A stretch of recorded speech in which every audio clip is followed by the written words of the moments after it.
fandrasa resaka ny zava-misy teny amin'ny anjerimanontolo teny Akatso teny amintsika dia nampahafantarina androany maraina teny an-toerana ny teny vahiny ampidirina ao anatin'ny fandaram-pianarana ho arahan'ireo mpianatra nomena ny anarana hoe teny vahiny faharoa moa izy ireo ary isan'izany ny teny sinoa sy ny teny rosiana.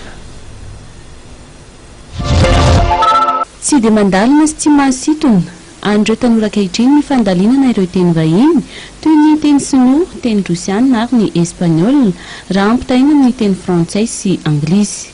Io no nivohitra teny Akatso androany maraina nandritra ny fampahafantarana ireo teny vahiny ampianarina eny amin'ny anjerimanontolo manomboka izao dia ny teny sinoa, ny rosiana ary ny fiteny espaniola.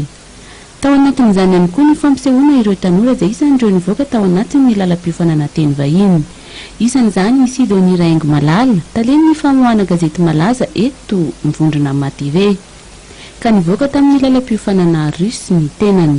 Ny tanjona teto miatonga ireo ankizy mba holiana amin'izay teny vahiny izay ka hifototra sy ahay fiteny vahiny hafa ankoatra izay fantatra teo aloha dia ny anglisy sy ny teny frantsay.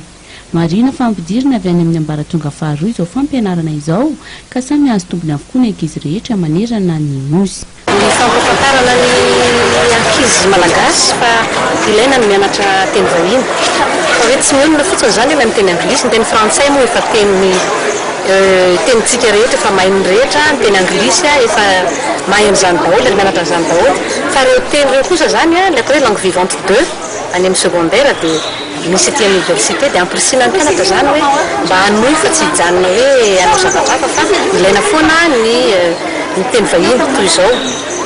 Ny teny espagnol, ny teny russe, ny teny sinoa zany moa izay andraketako ao anatin'ny atao hoe mention langue étrangère dia mampirisika zany ny tanora mba harisika hiditra amin'izao sehatra izao ary hianatra any amin'ny lycée satria izy io any manomboka. Fantatra araka izany fa andiany voalohany izao hetsika no tanterahana androany izao izay aharitra hatramin'ny raha-pitso ka isy ny fijerena sary mihetsika memem-pona amin'ny fiteny rosiana, sinoa ary teny espaniola eny Akatso.